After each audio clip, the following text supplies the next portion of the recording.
Now, let me say this to you. Some of the folks in this courtroom today probably don't know it, although I'd be surprised if they don't know it, that before I got to be the probate judge, I also had the honor and privilege of being a Metro councilman.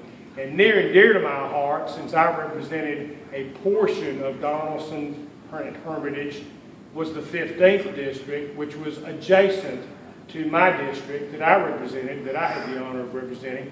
And I was thinking on my way into work this morning, who were those people that preceded you? Because you have some huge shoes to fill.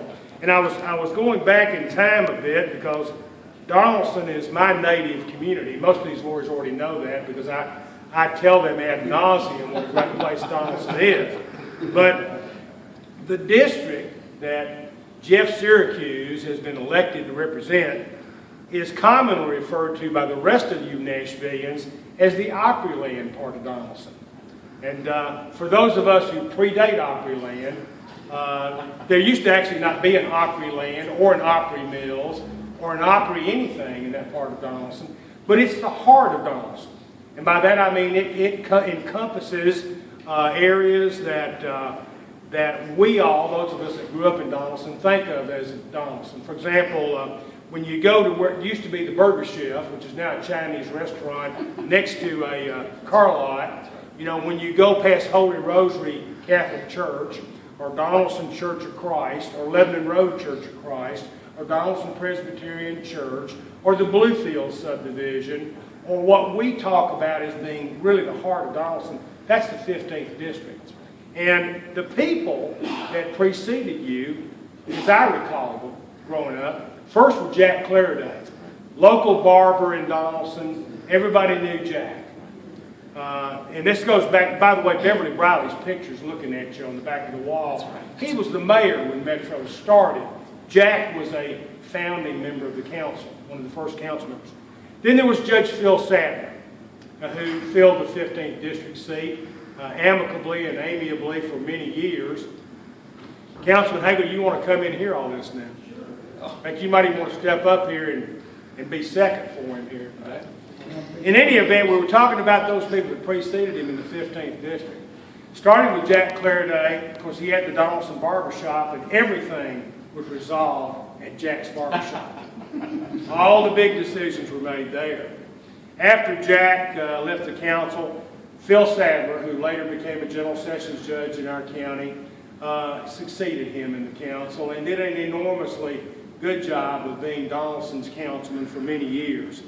He was followed by Dale Pirtle. Dale Pirtle was a nationwide insurance agent, also owned a gas station in Donelson.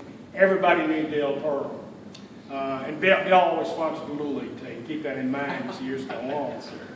After Dale Pirtle left the council, we suddenly changed a little bit. That's what I call the radical new council members, because I served with Roy Dale, who took Dale Pirtle's place. Roy, of course, an engineer, owns his own consulting and engineering company. And then we had the commander of the American Legion, J.B. Loring. And J.B. was certainly a colorful fellow who lived in Donelson and took care of that community for a long, long time. After we had J.B. Loring, we had the current council member, Phil Claiborne. And Phil Claiborne, of course, is now the father of the Two Rivers Mansion. He created Friends of Two Rivers, and we're so proud of what he did. But then those are the folks that preceded you in the 15th district. Now I say this to you because I've said it to Councilman Hager, and I'm so glad he showed up today to be on our docket so I can say it again to you. I said it earlier this week to Sam Coleman, who I had the pleasure of swearing in as well. You are about to take on the most thankless job you've ever had in your life. And I say that tongue-in-cheek to you. And I say that because it is the most precious, elementary, and basic part of our democracy. Being a city councilman in the city of Nashville means that you'll be weighing decisions over things as monumental as the building of that football stadium on the other end of this building, that arena down at the bottom of the hill, the Nashville Civic Center, the Convention Center, the baseball field over here to my left.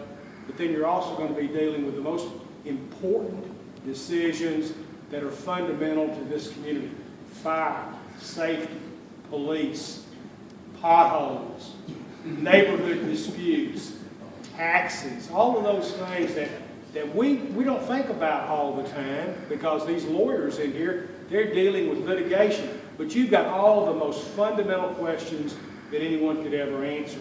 I am extremely proud to have you here with me today and to have a chance to swear you in. Now, somebody's got to know. I don't know who might have that. I bet Teresa's got that. I bet she'll get you. I got it. Well, there you go. Somebody's got one. There we go. It just happens to be back that way. But I think one of the things that's interesting about swearing you in today and swearing in Councilman Coleman earlier this week is this is the first time I can ever recall that we've had a time where the council and the mayor have been waiting for a runoff. We have another election, it looks like, before they can actually conduct council business as a body. But I know, and I can say this to you because I've been there, I'll bet you're already getting phone calls from constituents, and they said, you know, we've got a pothole right over here, right? And they want you to call Public Works, and I bet you're already on the phone to Public Works, and I bet you're already talking to other people in metro government about doing the people's business. And so to do that officially, we've got to swear you in, right? And then Councilman Hager can have a quorum. Now, I understand you can't meet with him if one more of you shows up, right? Violates the sunshine law. So good news, there's only 2 of them in the room, so we're okay. Now, with that, I'm not sure why I even need this as loud as I am, but I've got it anyway. If you would raise your right hand for me and repeat after me. I, Jeff Syracuse. I, Jeff Syracuse. Do solemnly swear. Do solemnly swear. That I will support the Constitution. That I will support the Constitution. Of the United States. Of the United States. And the state of Tennessee. And the state of Tennessee. And that I will faithfully. That I will faithfully. Impartially. Impartially. And with fidelity. And with fidelity. Discharge the duties of Metropolitan Council members. Discharge the duties of Metropolitan Council members. Without fear or favor. Without fear or favor. And for the public welfare. And for the public welfare. So help me God. So help me God. By the powers vested in me, Jeff Syracuse, I do herewith declare that you are officially a Metro Council member representing the 15th District. We look forward to your public service and look forward to you helping the city of Nashville continue to be the IT city